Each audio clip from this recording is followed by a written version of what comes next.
Let me be clear. Ultimately, this is something that the British voters have to decide for themselves.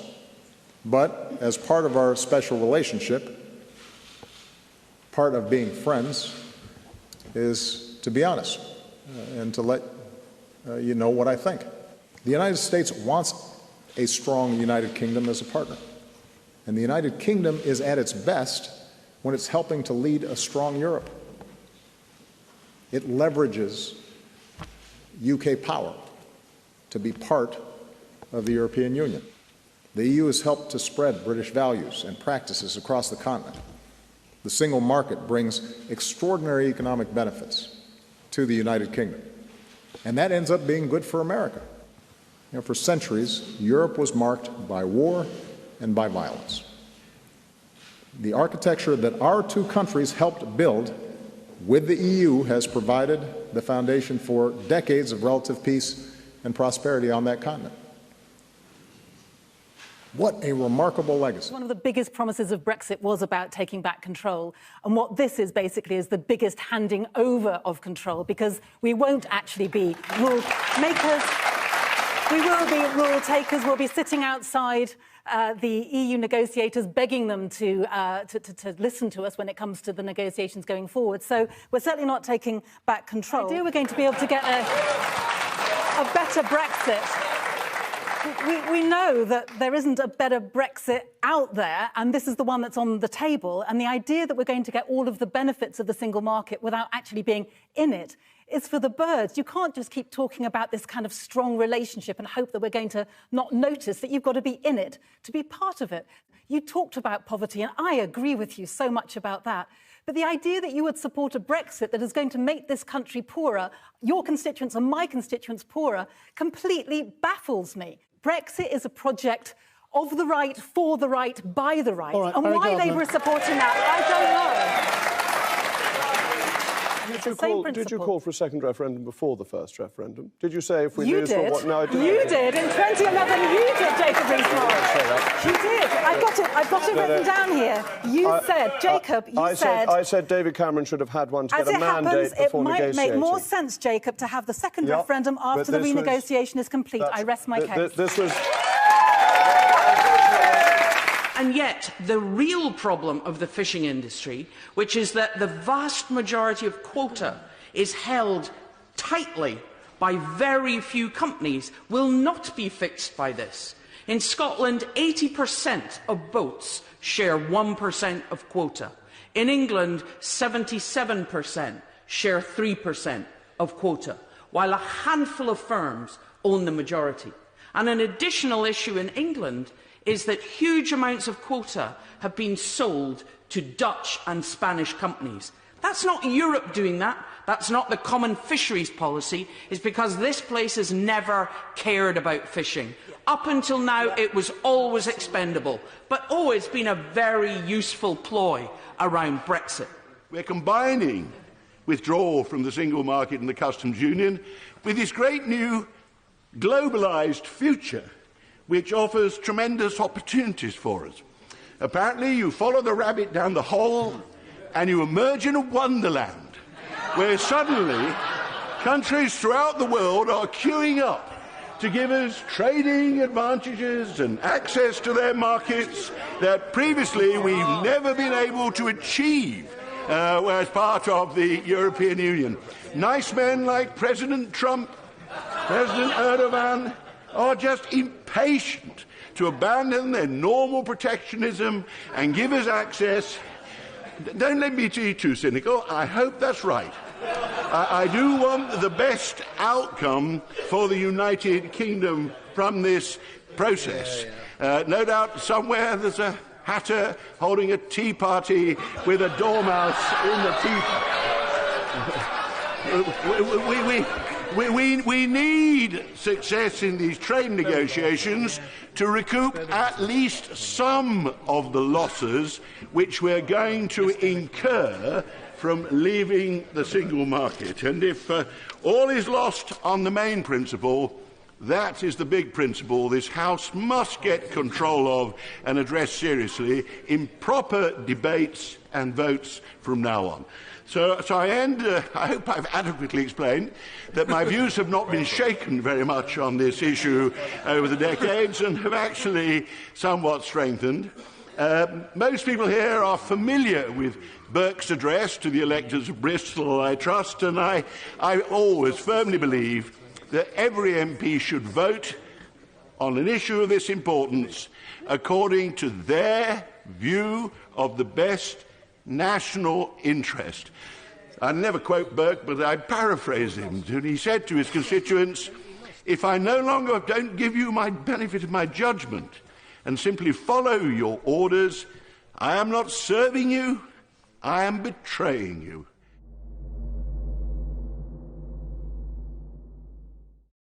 Do you see that why people would regard this as xenophobic and racist? I mean, there you are, in front of a poster full of brown faces on the move, coming into Europe with a big banner headline saying breaking point. The only white face has been obscured by text. Many people took that as deeply offensive. And I ask you again, do you want to take this opportunity to say sorry? Well, the Schengen zone is at breaking point. That's undeniable. The picture was true. It wasn't doctored. It was about Syrian refugees. It had nothing to do with European migration. They weren't Polish or anything like that. But that is the crisis that has affected Europe over the course of the last 16 months. Well, how did it affect Britain? How many of those people got to Britain? Because you don't seem to understand, we are members of a political union. Despite the fact we're opted out, I'm pleased to say, of some bits of it, we're still a member of that union, and it's a union that's failing, and I don't want us to stay part of this failure. Yeah, but how many of those people in the poster made it to Britain? None. Well, that is not what the poster was about. As I say, the EU has failed us all. You said breaking point. Well, the Schengen zone, with barriers going up everywhere, is, I think, we're not in Schengen. At breaking point. None of those people are coming to Britain, Mr. Farage. That may well be a problem for Angela Merkel and Germany. It's not a problem for British voters this Thursday.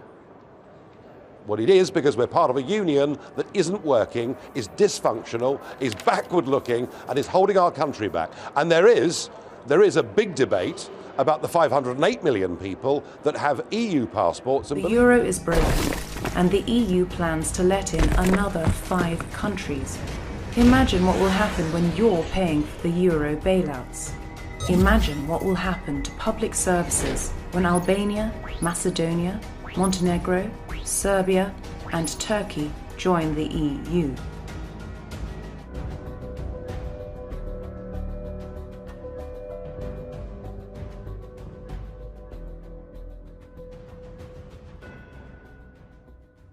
The impacts of that on schools, on hospitals, on housing, on wages, these are the kind of things that voters in Newcastle are going to make their minds up on over the course of the next couple of days. And I would still say that this is the #1 determinant in terms of how people will go out and vote on Thursday. Your colleague Aaron Banks is polling on the impact of the killing of Joe Cox.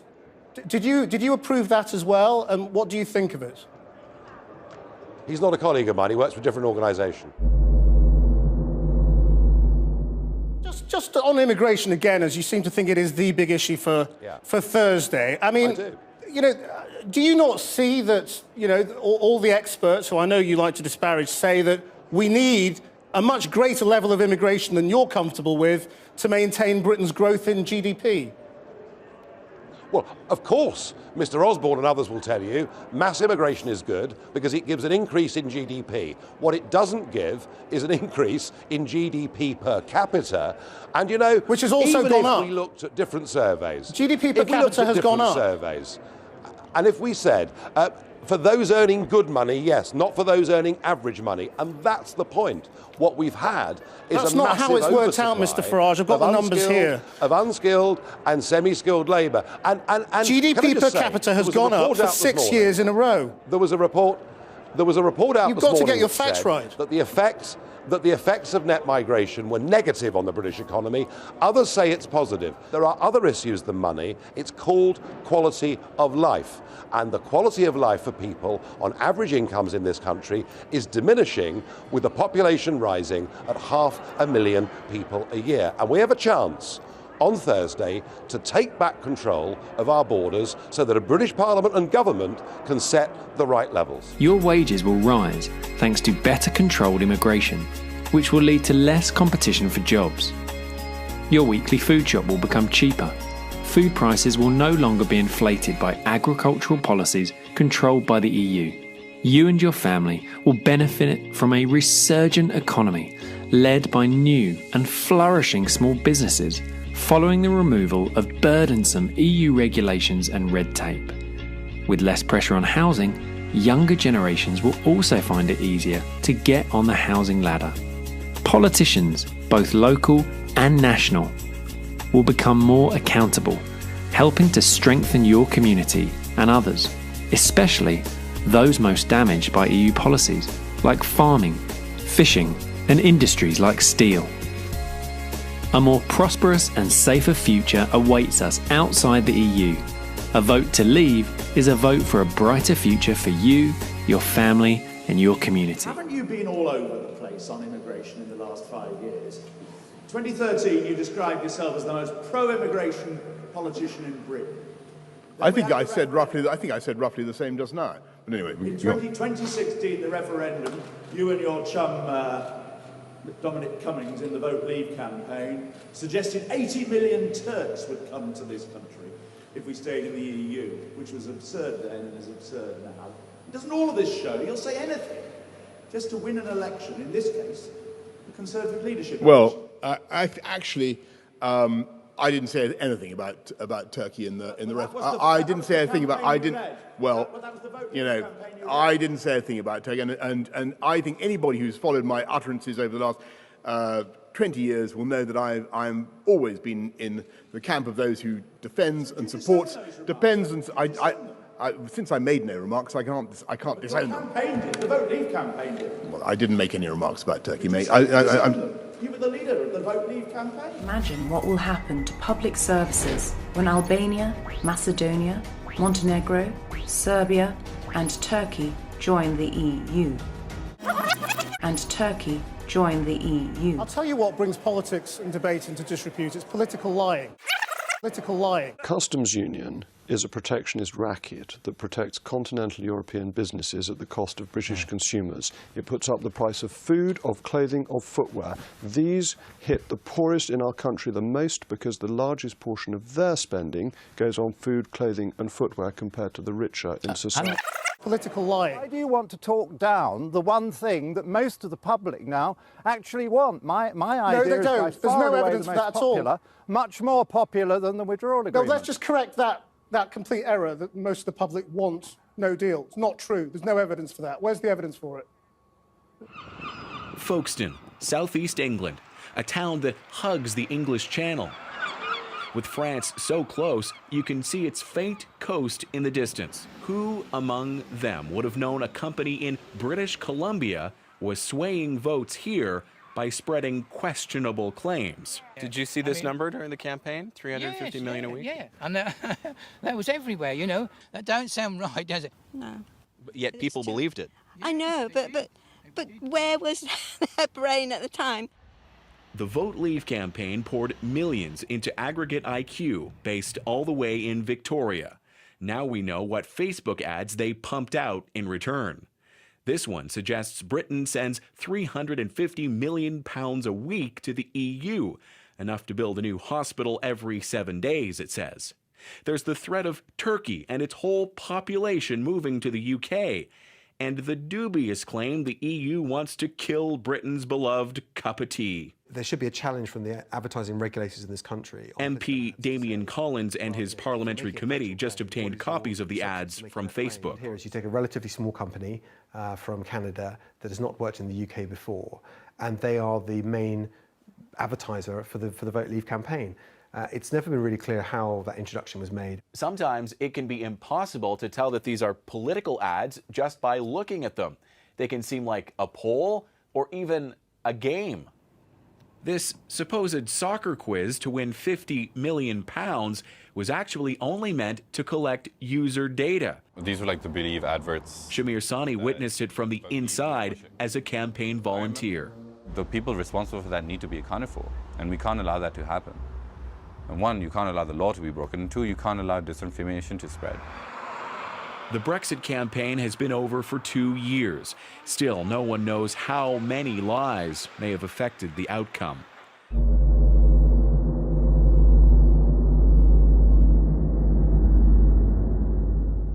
You mentioned UKIP and Leave.eu. Who introduced, say, Aaron Banks to Cambridge Analytica?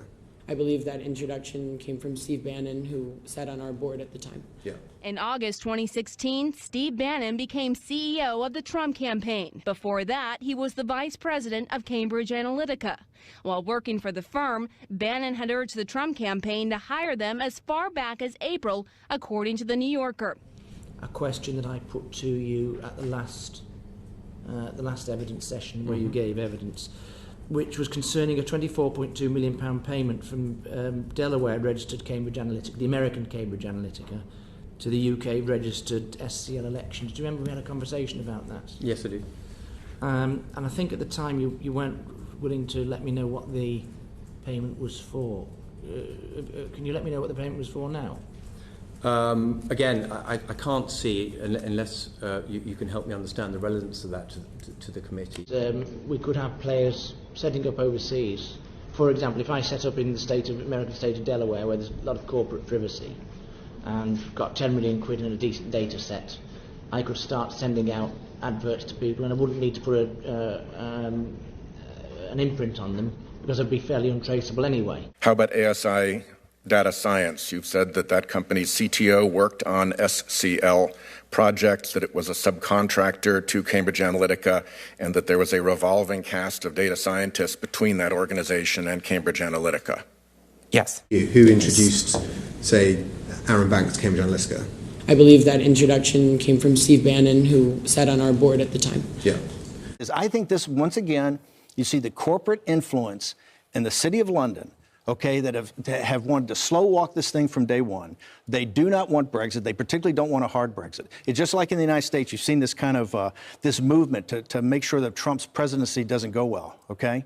They fought Donald Trump tooth and nail, the elites. And you've seen the same thing, Brexit in 2016. I keep saying Brexit kind of was the foreshadowing of the 2016 campaign. These ideas are kind of like a contagion. £8 million, biggest donation in British political history, came from companies involved with you, into Leave.eu. Where did the money originally come from? It's not like I'm using a super injunction to try and hide my affairs. Where did the money originally come from? I'm telling you, it came from a UK company that had cash generated in the UK. Which We've UK evidenced company? That, Rock Services. We've evidenced that to the Electoral Rock Commission. Services is a shell company. It doesn't generate You money just said itself. it's a shell company. You just read the FT. Well, I'm sure the Prime Minister will be aware that the main financial backer of Brexit, Mr Aaron Banks, is now under criminal investigation by the National Crime Agency because of serious doubts about the true source of the money he spent on the Leave campaign.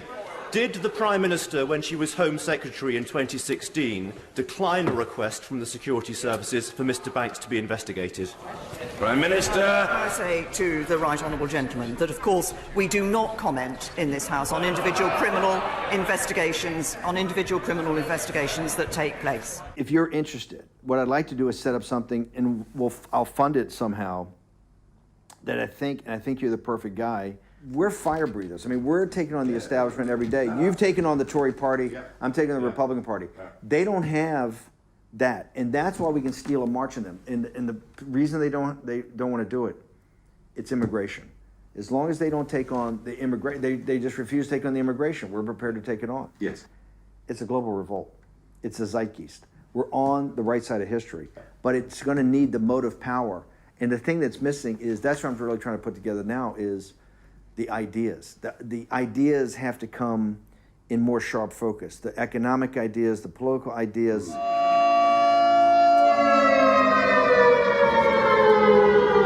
Ladies and gentlemen, please welcome to the stage leader of the Brexit Party, Nigel Farage. We've had enough of people whose key motivation in politics is their career, and it's about time we had some people with principle, some people prepared to put the country before their career.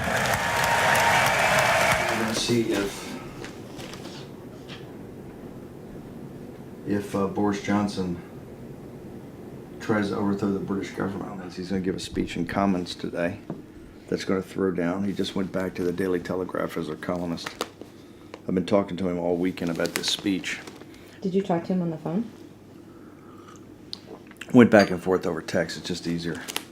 I talked to him initially on the phone, but then it's just easier to go back and forth on text. And he was the official head of the Leave campaign, or one of the co-heads, I think it was. And all I was telling him all weekend is just to incorporate those themes, the same themes. It's time to believe in our Great Britain. Johnson and Rowley call for the nation to look to a brighter post-Brexit future.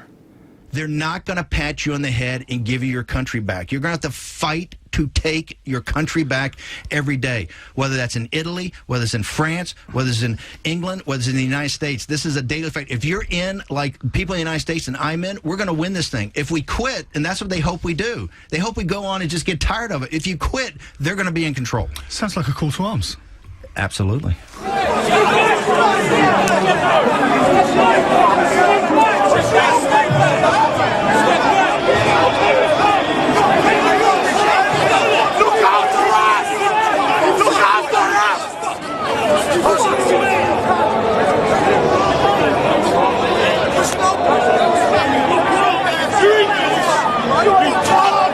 Sir Malcolm MacDonald.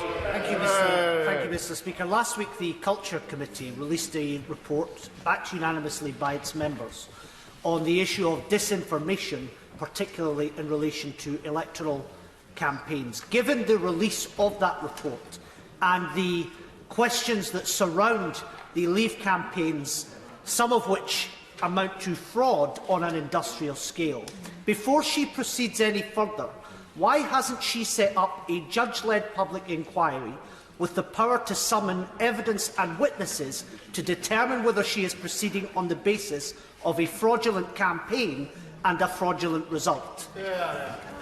Say to the honourable gentleman, I think when people came to vote in the 2016 referendum, the British people knew what they were voting on. 17.4 million of them voted to leave the European Union, and we should respect that vote.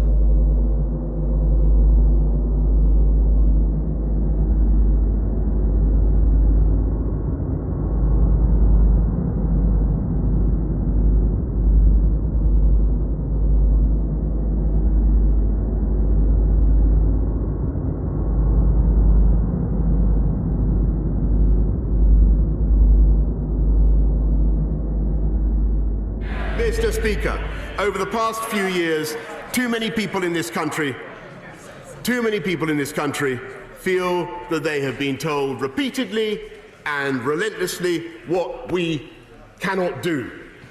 Since I was a child, I remember respectable authorities asserting that our time as a nation has passed, that we should be content with mediocrity and managed decline. And time and again, these are the skeptics and doubters, my friend. They are. Time and again, by their powers to innovate and to adapt, the British people have showed the doubters wrong. And the greatest place to live, the greatest place to bring up a family, the greatest place to send your kids to school, the greatest place to set up a business or to invest, because we have the best transport and the cleanest environment and the best healthcare and the most compassionate approach to care of elderly people.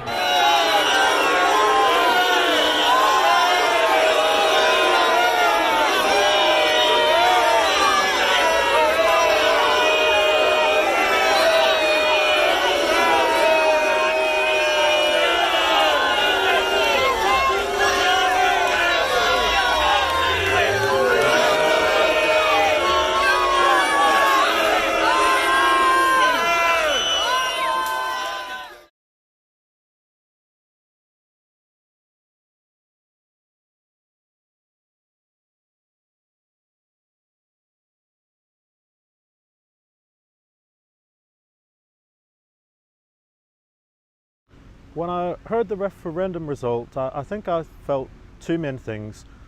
First of all, I wasn't surprised. I think it was always going to be a very close result, one way or the other. Secondly, I think I felt apprehensive, and I think that feeling hasn't really changed since June 2016.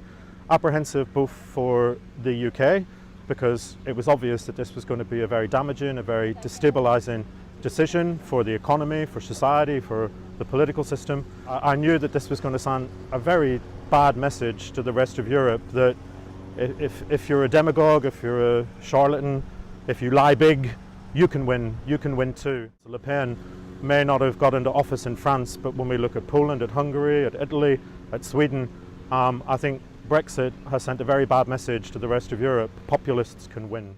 I'm meeting lots and lots of very dedicated, very passionate people who know that the referendum result is a bad one, procured by very undesirable means. I think if I were to use one word to describe how I feel since the referendum, it would be determination.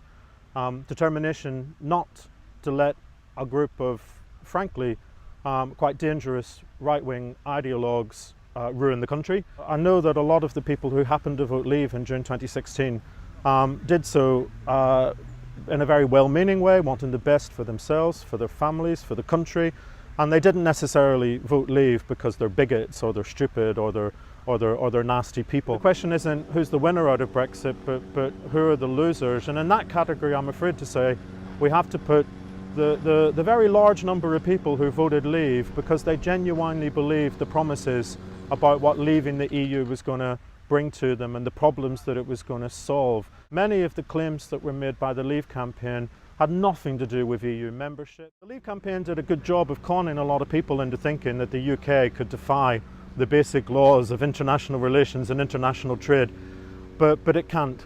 And I'm afraid the truth of Brexit is that it's an act of long-term and really quite profound national diminishment for the UK.